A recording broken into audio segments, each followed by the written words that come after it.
What is up, and welcome to the Red and Bold Show, where we are staying warm, we're staying healthy, we're staying ready for the NFC Divisional Playoff game between the San Francisco 49ers and the Seattle Seahawks.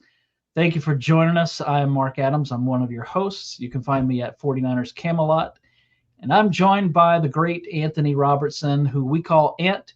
You can find him at 49ers Cutback. Ant, how's it going? Are you ready for this weekend? I am ready for this weekend, and it's gonna be a fun weekend. I mean, the thing is this is what you talk about when you talk 49ers football is big time playoff games. They're headed to Seattle to play a division foe, and it just brings back those memories of the early 2010s when you had Harbaugh and the 49ers against Pete Carroll and the Seahawks, and this is a different thing entirely. But it just brings back those memories of Richard Sherman and Michael Crabtree and all the things that went into that. And now the 49ers got an opportunity to go in there and punch a ticket to the NFC Championship game. And I think that's all that you could ask for as a fan. And I think that this team believes they can win. I think that's the most important thing. They believe it, and I don't see why anyone should try to dissuade them from believing that, because they've been able to overcome every single obstacle that's come their way this season. It's just amazing to see what they've been able to do. And yeah, I'm pumped to watch this game. I think it's going to be a great one. Yeah, I think it's going to be a lot of fun. 2 weeks ago, the 49ers had their chance to punch their ticket for the first overall seed in the NFC playoffs. That didn't happen. This time around, we'll have to see. I don't expect them to play as poorly as they played 2 weeks ago. But again, we'll have to see. They're playing against a really good Seattle defense and a really good Seattle run game. So we'll talk about that in a minute. But yesterday, the 49ers opened Fred Warner's practice window. I still don't believe that he'll play this weekend. I'm never going to count out Fred Warner, but I doubt that he'll play. What do you think? Do you think there's a possibility that Fred Warner suits up on Saturday? I mean, I'm going to leave the door open for there to be a chance that he can, just because he's Fred Warner. And I don't have any idea where his recovery is. All I know is that this is kind of the window I thought that Fred Warner could possibly get back when they were talking about a playoffs. I don't know if he's going to play. I think that there's probably a better chance for him to play in the NFC Championship game, especially Frank Gore's comments that he recently made kind of indicated that that seems to be the likely trigger point for Fred Warner. But how about the fact that he's on the field, the emotional leadership that he's going to bring, the fact that everyone kind of knows now, hey, if we get past the Seahawks in this game, and it's going to be a tall task, it's going to be a big ask, but if they do, there's a possibility that number 54 is back in the lineup. And I think that emotional push alone is going to drive these players. And they've been playing like with desperation. That was the big comment after the game, is how they played with desperation. And it's been no different. So I expect all of that. But the fact that 54 is back out there, he's in the meeting rooms, he's all around campus, and it's just something different. So I don't think he Yeah. plays this week. I wouldn't count him out. But I think NFC Championship game is really up for grabs as a possibility for him to come back. Well, before we jump into the Seattle talk, let's look back a little bit. So this resilient 49ers team somehow did it again on the road against a rested and healthy, for the most part. I mean, they had a couple of injuries, but the Eagles were rested, they were healthy, and there were several unlikely heroes from that game. Two really stood out to me, and I want to see what you thought about these, and if there are others that you would add to that. I definitely would put Demarcus Robinson, who out of nowhere had 6 catches for over 100 yards. Eric Kendricks was all over the place, and of course knocked the ball away to close out the game. Um, were there other unlikely heroes? I thought that Marquis Siegel was really good. But who jumped out to you that you didn't expect to jump out? Well, I think I start with Garrett Wallow. I mean, Garrett Wallow was a guy that, what were you going to get at Will linebacker? He really came in, the Seattle game after injury to D Winters, and what were you going to get from Wallow? And it was a little inconsistent in that game. And then he comes on the scene, and not only is he a very good tackler, but he was making some plays around the line of scrimmage that we haven't got from linebackers this season. I mean, the guy stepped up, and I think everyone can kind of feel the same way Kyle Shanahan did. Shanahan didn't even know who the guy was either until he got in the building, and we didn't really know who this guy was until we seen him making plays. But when you can make shoestring tackles on Saquon Barkley out in space, and you can make 11 tackles in a game, you start raising people's eyebrows about who you could potentially be. And I thought that he did a really good job. I was very impressed with Garrett Wallow. I thought it was an improved linebacker play. And what we saw was not just the physical for Garrett Wallow, but we saw the intelligence too. There's a play where CJ West gets a tackle for loss in the backfield, and it starts because Garrett Wallow goes and kicks Cleveland Farrell out to the proper positioning. As soon as that happens, Barkley tries to run the ball to the edge. There's a hard, firm edge set, which is good job by Cleveland Farrell. And then CJ West wins up the field and gets Saquon Barkley in the backfield. That doesn't happen without Garrett Wallow first getting Cleveland Farrell lined up. And I don't think anyone was expecting a guy that got here in December to understand this defense enough to move the line up front. But the communication with him and Eric Kendricks was phenomenal. Him and Eric Kendricks played really well. I can't say I didn't expect it from Kendricks because I've been saying I thought Kendricks should start over Tatum Bethune. So I did believe in Eric Kendricks. But you brought up Demarcus Robinson. He was great. I don't think it surprised me that he could do this. I saw it at training camp. I saw it in the preseason. We just hadn't seen it in the regular season. He's had moments here and there, but I thought that he played really well. But yeah, Garrett Wallow was the guy that really just surprised me most out of everybody on the 49ers roster. Well, let me ask this, because you like Kendricks over Bethune. So do you like that Kendricks Wallow team better than Bethune and D Winters? Yeah, I do. I like it a lot better. I thought that what you got was a more physical presence from Garrett Wallow. He stepped up and took on defenders. That's not really what D Winters does. And D Winters is a super athlete. The guy is fast. His instincts are off the charts. But what you got was a little over-aggressive plays from him against Seattle. He was a big reason why. Him and Tatum Bethune were a big reason why the 49ers struggled against the Seattle Seahawks in stopping that run game. And you saw a big difference between Garrett Wallow and what you were getting from D Winters. So I do believe that I like that tandem a little bit more. I don't know what tandem we're going to get this week. That is a big question. What I do know is if the 49ers get past this week, and I know that's a big if, it should be Fred Warner and Eric Kendricks that start at linebacker if they make it to the NFC Championship game. I am going to say that for sure. So I don't know if it's going to be Wallow or Winters this week alongside Eric Kendricks. Wallow earned the opportunity to go prove what he could do again, because I thought he was really good in that game.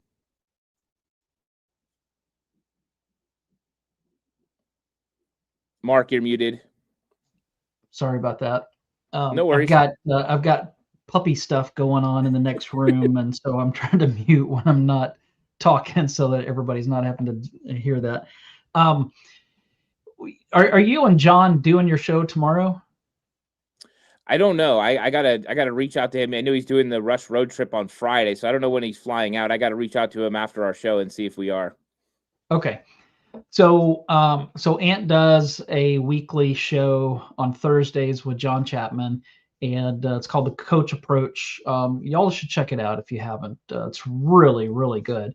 I try to listen to it every week. I don't always get to, but I asked because I'm really curious to see how you break down this linebacker thing, because I know that I feel like last week I heard both of you saying, hey, it's not necessarily a bad thing if D Winters doesn't play.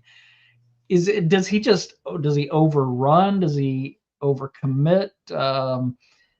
What is it that he's doing that just makes him maybe not a better option than Garrett Wallow? Yeah, I mean, some of the things that make D Winters a really good linebacker also making it more difficult for him. And one of those things is, like you brought up, over pursuing.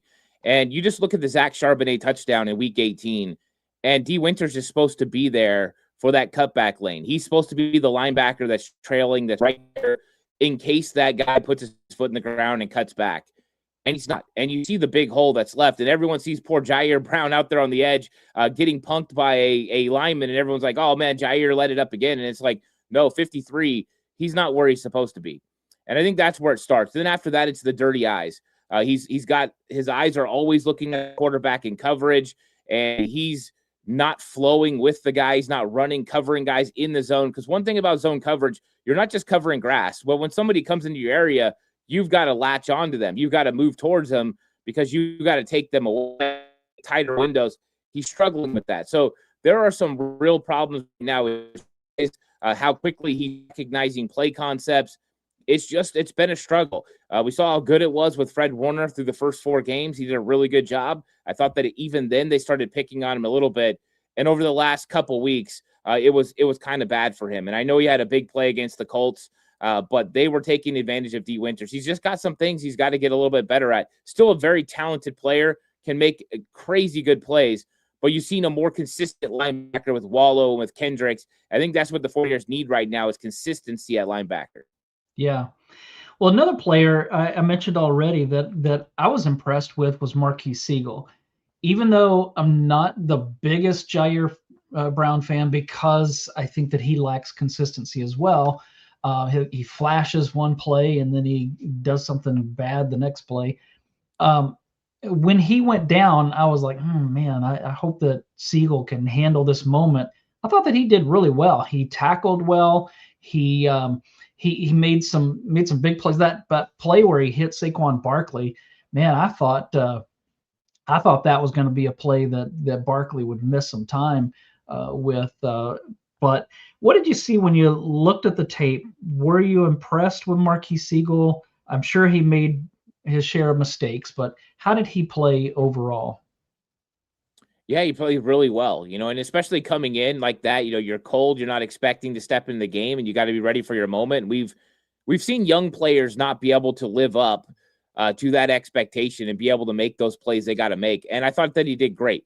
The one thing that I love about Marquise Siegel is the fact that he tackles so well. I mean, Marquise Siegel's the best tackler on the 49ers defense every single week. He's just that good.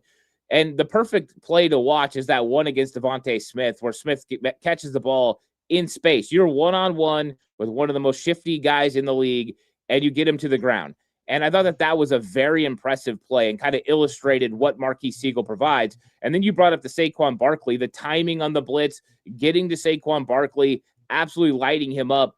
Those are the things that Siegel really does well. Now, the one place you're going to lose a little bit is when it comes to coverage right now, because Jair Brown is better and more consistent in coverage than Marquise Siegel is. But that is the Marquise Siegel we saw early in the season before they replaced him. I think that he's gotten better. He understands concepts a little bit more. And this is a guy they actually drafted to have coverage ability. And eventually he's going to be one of those guys. I think the big thing for him has been finishing plays in the passing game. He finishes them in the run game, but finishing them in the passing game.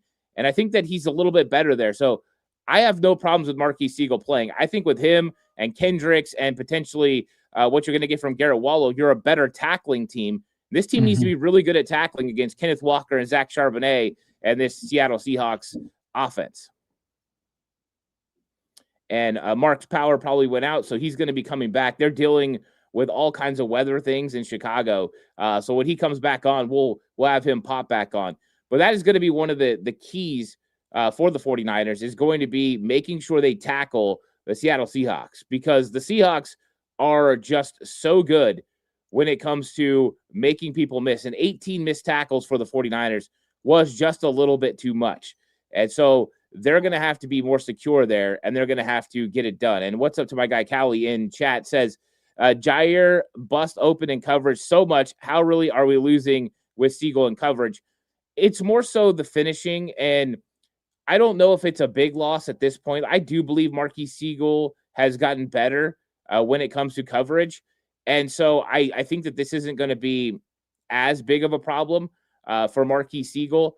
But I do believe that there's a little bit of a difference when it comes to just how much he's been able to play and what he's been able to do. So those are going to be some of the things that he's going to have to continue to get better at. But I really don't think the 49ers are losing sleep about having Marquise Siegel on the field. I don't. I think that Marquise Siegel has proven that he can play around the box, he can play in space, and ultimately you could use that tackling ability in your defense because you have to make sure you tackle well. The 49ers have to tackle well in this game against the Seattle Seahawks. The Seahawks have been very good at running the football against the 49ers in week 18. In week 1, they weren't as good. In week 18, they were really good. And that's going to be one of the key factors is going to be, can the 49ers stop the run? And having a guy like Marquise Siegel that can fly up like a heat-seeking missile from the safety position, that's important to have. And so, yeah, I do believe that, they're okay with Marquise Siegel playing. The question is going to be, can Seattle find some matchups now that they have time to game plan? Last week, the Philadelphia Eagles didn't have time to game plan to go after Marquise Siegel. Can the Seattle Seahawks find opportunities to go after Siegel? If they can, well, then they're going to be able to make some things happen. If not, well, then the 49ers are going to be just fine, with what goes on the field. So, yeah, I think it's going to be fun. Hey, Mark, you back? Yeah, sorry. No worries. I'm in of a snowstorm with blizzard-like conditions, so the wind keeps knocking out our power, and so it's not like being in California. Yeah, It's sunny there. Yeah, no wind for us right now. It's been only thing we deal with right now this time of the year is fog where I'm at in the valley. We got lots of fog, but All right. other than that, we're good. Yeah, I don't know where you left off, but I was going to ask about your thoughts on George Kittle. Horrible injury. I mean, this being that we're in January and it could be 9 to 12 months, which is generally the time frame for coming back from a torn Achilles. I don't know if we'll see him in 2026. At his age, I'm hearing some people say this could be it for him, period, which I'm not going to go there because George Kittle's one of those guys that I'm not going to count out. And I think that he'll be back for sure. But 2026, I mean, will we see him at all? Yeah, it's hard to know. I mean, this is one of those 9 to 12 month injuries. I know he's a little bit older, but when it comes to George Kittle, he's a guy that attacks injuries. He's a lot like Fred Warner that way, where they just attack injuries. Now, he's had a lot more injuries in his career than Fred Warner, who's stayed primarily healthy. But I do believe that he's going to attack this. He's having surgery, and I think after that, the recovery process is going to be full go for George Kittle. And I expect him to make a comeback at some point. The question is going to be when. I think the most realistic is probably sometime at the end of 2026, early 2027. Could he come back in November, December? I think the timeline kind of presents that. I think December would make the most sense. But what is he going to be like when he comes back? It takes a little bit of time to kind of get your body right and have that Achilles get back to where you can have the explosion that you want. Now, I've heard a lot of doctors talk this week about Achilles surgeries and Achilles injuries. They're getting better and better all the time, and they believe that players can come back from these things and get back on track. So I think George Kittle is going to attack it, and I think at some point he'll come back. But I think the realistic thing is the 49ers need to prepare for 2026 like they're not going to have him. And then if he comes back, it's a bonus. I think that's just how they have to look at it because George Kittle, unfortunately, is going to be on the shelf. It was a bad injury to have happen this late in the game where it's going to take so much more time for him to recover. Yeah, didn't back in 2013, didn't Michael Crabtree have that injury in the offseason, like May or April or something like that? And then he returned later in the season. It wasn't too late, but he made a pretty quick comeback. I think that was the same injury, wasn't it? I don't know for sure. Yeah, I'm not recalling that. But I mean, they do crazy things with these surgeries now, and players come back quicker than ever from pretty much everything. So I would say that there's a possibility that George Kittle comes back in 2026. I just don't know when that's going to be. And unfortunately for the 49ers, it means life without Kittle for the foreseeable future. But I mean, I never count out George Kittle for anything. He's kind of like Fred Warner that way. He'll figure out a way to get back. Yeah, here it is. Michael Crabtree tore his Achilles, his right Achilles tendon during OTAs in May of 2013. Um, and I'm not seeing when he came back, but I do remember that he came back sometime in the season, mid-season. I feel like, and and did okay, and then obviously was there in the playoffs. So it is possible for Kittle to come back during the season. Hopefully that'll go well, and just really sad to see that. But how great was that call? The reverse that where Jennings ended up with the ball, threw it to McCaffrey. Great throw with a defender just about to pound you, and then a great catch by McCaffrey. Brilliant call by Shanahan in just the right spot.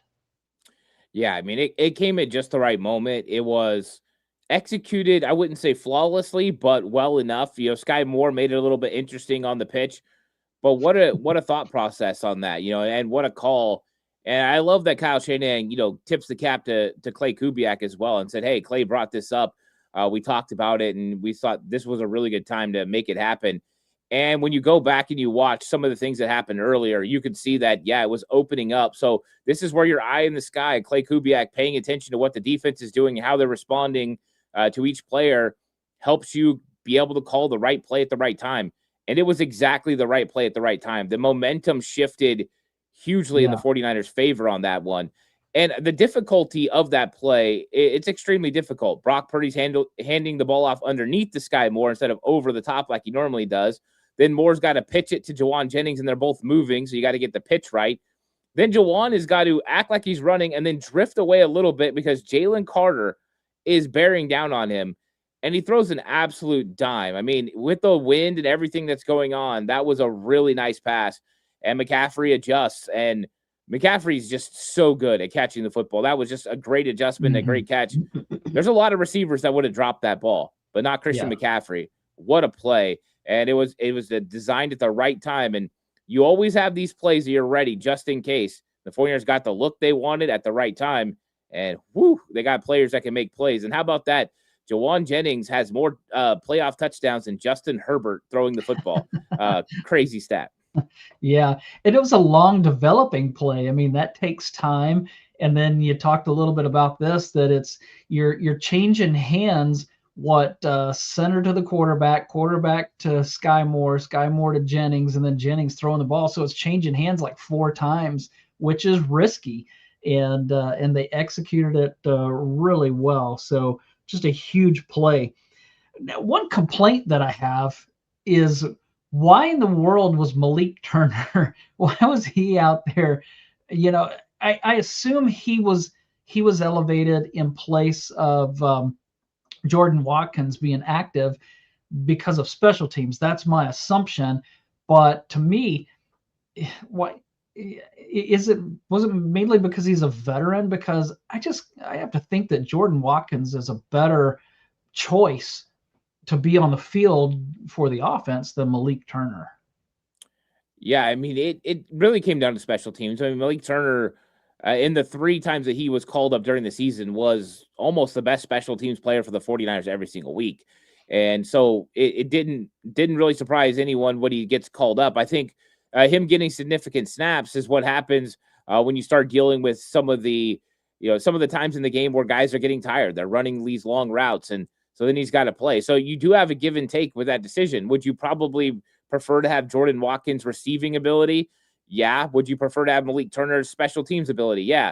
Well, in a game where you're going to play a defensive battle and field position is going to matter, what would you rather have? The guy that's going to make an impact on special teams, or the guy that's going to play a handful of plays as your 5th receiver and maybe never even get the ball? And I think that is the decision that they made. I mean, Brock Purdy throwing it to Malik Turner just proves he doesn't care who it is. If you get open and you're in the right spots and part of the progression, you're going to get the ball thrown your way. I have seen Malik Turner be able to make those plays. He should have made that catch. I guarantee he's beating himself up about it. And the 49ers are going to have to make another decision this week. Special teams with Malik Turner or Jordan Watkins. I think they're going to choose special teams again, because Seattle special teams is no joke. Philadelphia, Their special teams hasn't been good all season. They were 24th best in DVOA in the last several games. For the Seahawks, they're one of the best. So I think this is going to be a heavyweight fight, even on special teams. Turner is more than likely going to be up, and if he gets an opportunity, hopefully he catches the ball.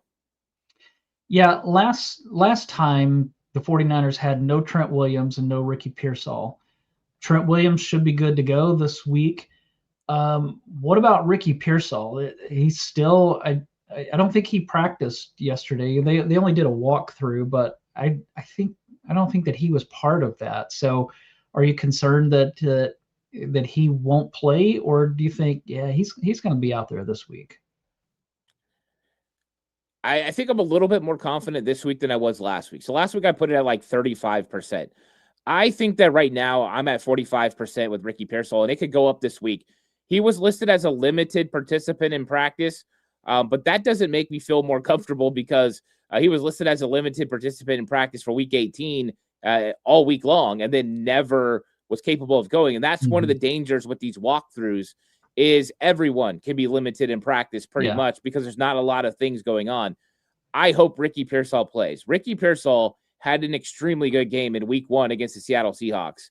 They struggled to stop him. He had over 100 yards receiving, and he had a couple explosive plays. The 49ers could use Ricky Pearsall to kind of stretch things out for the Seattle Seahawks and create some opportunities, not just in the passing game, but for Christian McCaffrey in the running game. And also what that does is help open things up for guys like Jake Tonjes and Christian McCaffrey in the passing game too. So I do believe that Ricky Pearsall is needed, but I don't know what his status is going to be. I don't know how bad he re-aggravated that PCL, and I don't think we're going to know until this week continues to progress. My guess is they're going to keep this thing close to the vest and make everyone believe he's playing, whether he is or not, and we'll just see what happens. But I hope Ricky's able to go. Yeah, they really need him because last time Purdy had no time to throw. He had no run game, no time to throw. And then when he did actually get off some throws, there's defenders everywhere. It's like they were playing with 15 back there. I mean, so I just think that they need somebody like Purdy or like Pearsall who can get open and give Purdy the opportunity to complete some passes. I don't want to see what they did last time. They've got to find a way to run the ball. They've got to find a way to move the ball. Last time they moved the ball at one point pretty well, and then that was when McCaffrey had the ball go off his hands and it was picked off. So they had some missed opportunities. But this game going in, they're getting the short straw again, having to play on Saturday. So they're yet again playing on not enough rest. So 2 weeks ago, the game was pretty ugly. How do you think that they can bounce back this week? And because I think that they're going to go in and be a different team this time because they're not going to go in and be embarrassed like they were last time. How do you think that's going to happen? Yeah, I mean, you look at the game in week 1 compared to week 18, and they basically just flipped. The 49ers won the time of possession by nearly 15 minutes in week 1. Seattle Seahawks won the time of possession by nearly 15 minutes in week 18. It's all about, being able to control the clock, control the ball. The one thing I can say about the 49ers is their defense has played really well against Seattle as far as keeping them out of the end zone. Seattle Seahawks only have one touchdown inside the red zone against the 49ers this year. 16% of the time they're scoring touchdowns against the 49ers. That is a stat that if the 49ers can keep up, they're going to be in the middle of this game no matter what happens. And even the game in week 18 that we're talking about them getting dominated because of the running game of Seattle getting 180 yards. The 49ers, like you brought up, were one play away from being in that game and it coming down to, hey, can Sam Darnold and that offense do something in the fourth quarter to keep Brock Purdy off the field? And I think that momentum was real. So I think when it comes to this game, it's not so much about, hey, having an effective run game or having an effective passing game. It's about having an effective offense that's going to create third and manageable situations. Seattle Seahawks are the best third down defense in the NFL. The 49ers are the best third down offense in the NFL. In week 18, you tip your cap, Seattle got the advantage. They held the 49ers to 2 of 11 on third down. In this one, the 49ers have got to be better at that. And if they are, and they do what they did in week 1, and they were able to convert on 3rd down, they were able to convert on 4th down, they were really good against Seattle's defense, then they will stay on the field and they will be able to get some things done. I think that's going to be one of the key factors in this game is going to be 3rd down offense for the 49ers, staying on the field. And it doesn't matter if it's McCaffrey running the ball or if it's Brock Purdy completing passes. All of it is good. 4 to 6 yards per play. That is going to be the key method to the 49ers being able to beat Seattle on Saturday night. Yeah, and I think that Kyle Shanahan will be ready. He was ready for that Philly defense. And I think that he'll be more ready this time than he was 2 weeks ago.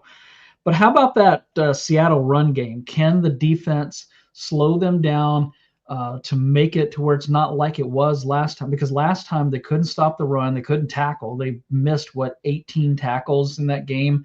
And then Sam Darnold was able just to, with that effective run game, just kind of pick and choose in little spots, and he did just enough. I think that if they can put the game on Sam Darnold's arm and on Sam Darnold's head, then I think that they have a really good chance to win that. So to me, it comes down to shutting down that run game, or at least slowing it down, and doing a much better job of tackling, staying out of 3rd and short. How do you see that when the Seahawks have the ball?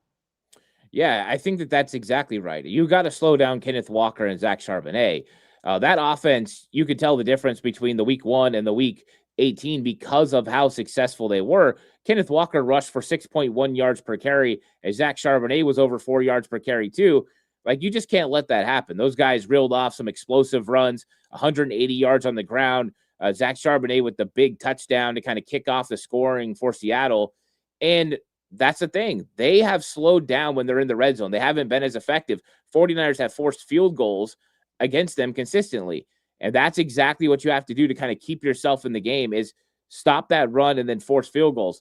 Now, how do you stop the run? That's going to be the bigger question. Can you be hyper aggressive, bring an 8th guy into the box, and put it on Sam Darnold early?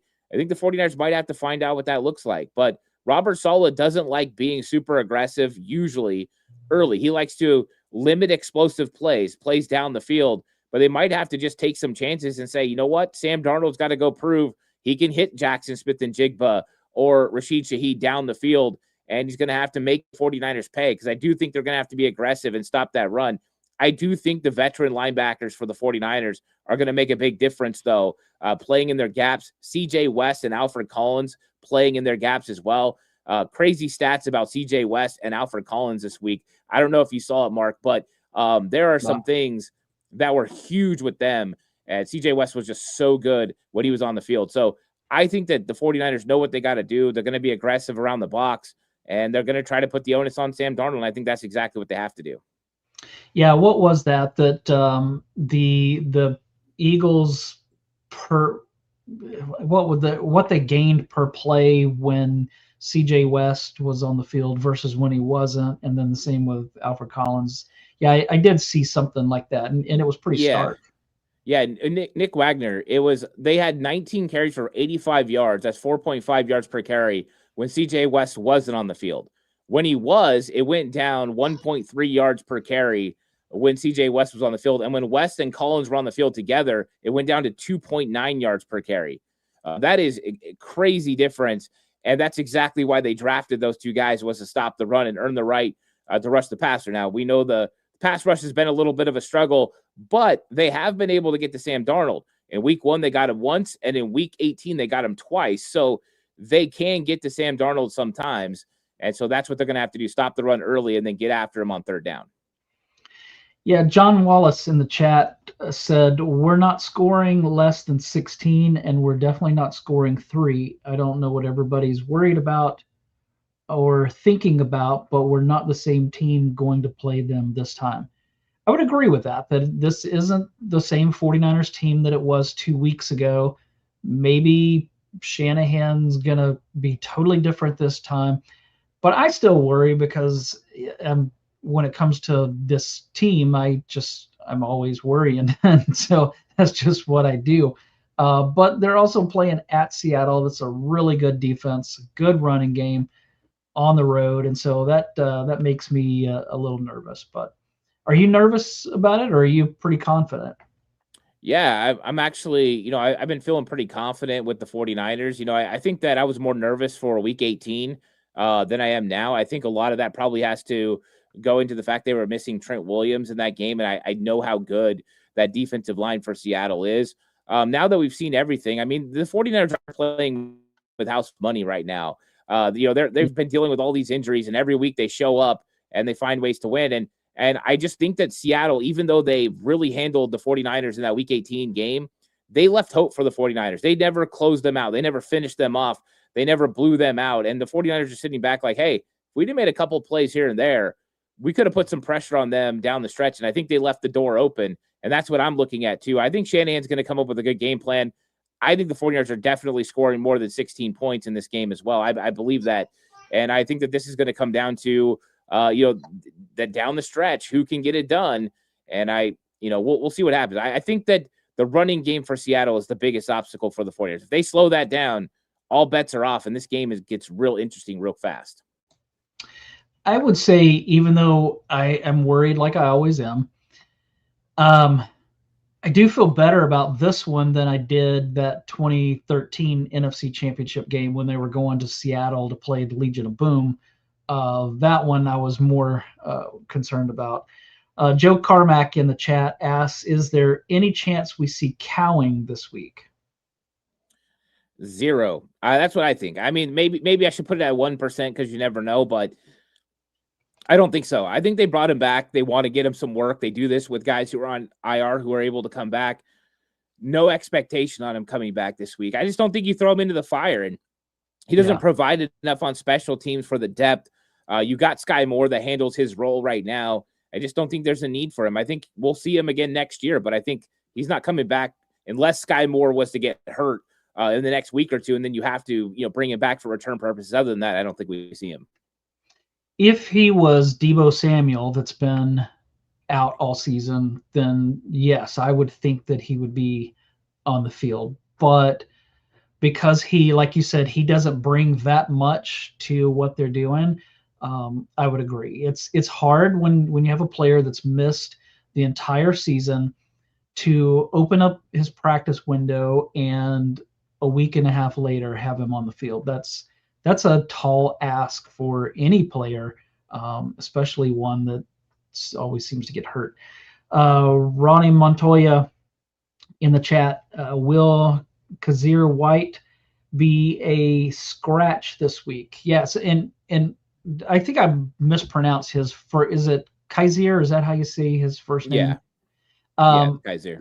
Yeah, so they added him to the practice squad last week, but then did not elevate him. I wasn't entirely sure why, but I wasn't thinking, yeah, he'll definitely play, but also wasn't thinking he's not going to be elevated. So Ronnie's question is, do you think that he'll be scratched again this week, or could he get elevated? Yeah, it was interesting. They went into the game against Philadelphia with 4 linebackers, and they haven't really done that this season. But they ran the risk because of the guys they needed to bring up from the practice squad that they felt were going to help the special teams the most. But one of those guys was Jalen Graham that came up. I think there's a chance that Kaiser White's ready to go. It's going to be, do they think that he's more ready than Jalen Graham? And I don't know where we're going to get with the health of Luke Gifford and D. Winters this week. But if both of them aren't capable of going, the 49ers will definitely elevate a linebacker. It'll be Jalen Graham or it'll be Kaiser White. And they just got to decide which one gives them the best advantage on special teams, which one gives them the best advantage if something happens in the game to step in there. I don't know how you don't watch games and see how these veterans are playing right now and say, you know what, it might be better to have a veteran player that's played in this league for a long time. So that could get Kaiser White on the field. But I also don't know, because we don't know what's going to happen with Fred eventually either. So this thing is getting close for Kaiser White. We'll see if it's this week. Yeah, I think that he would be a better option if the others are out. To me, he's a better option than Jalen Graham. But I'm not a coach. I sit on my couch and watch the games, so I don't know near as much as they do. So I'm not going to question the decisions that they make regarding those things. But to me, it just seems like, I mean, this is a veteran that's played a lot of football in the NFL versus Jalen Graham, who has played very little snaps on defense in his career so far. Okay, here's my last question. Will the 49ers move on, or will they go home? I think they're going to move on. I think that this one's going to be tough. I think this is going to be a grimy game, another, try to figure it out game. I think there's going to be a lot of ups and downs for this football team, especially when you're playing a defense as good as Seattle. And I think this is going to be a heavyweight fight. The question is going to be, who can get it done in round 12? That's what I don't know what's going to happen there. I think the 49ers are going to make some plays, and they're going to make enough plays. I think Kyle Shanahan learned a lot last time that they played against McDonald, and I think that he's got a plan of what they're going to do to go out and attack. Now, it gets a little bit more difficult without George Kittle. We don't know the status of Ricky Pearsall, but we've seen the 49ers be able to do it without them before. And I think as long as you have Brock Purdy and Christian McCaffrey in your lineup on offense and Trent Williams is able to hold down the offensive line, I think you've got enough. And so it's going to be just crazy to see how they plan on attacking a Seattle defense that has all those secondary players. But I do think it's about just making sure you take whatever the defense gives you and not overcomplicating things. And if you don't turn over the football, it's going to give you a better chance to. So, yeah, I like the 49ers in this one, but I think it's going to be super close. I don't think either team pulls away. In fact, I don't even think it gets to 13-3 like it did last time. I think this one's going to be back and forth, field goals, touchdowns, kind of like we saw down the stretch for the Philadelphia game.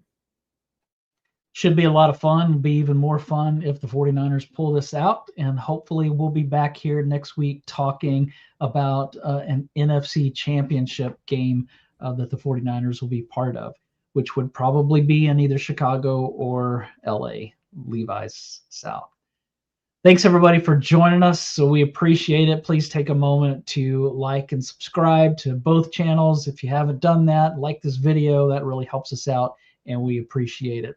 Everybody have a great rest of your week and have fun. Whether you're at the game on Saturday or just at home watching or somewhere else watching, have a great time with it.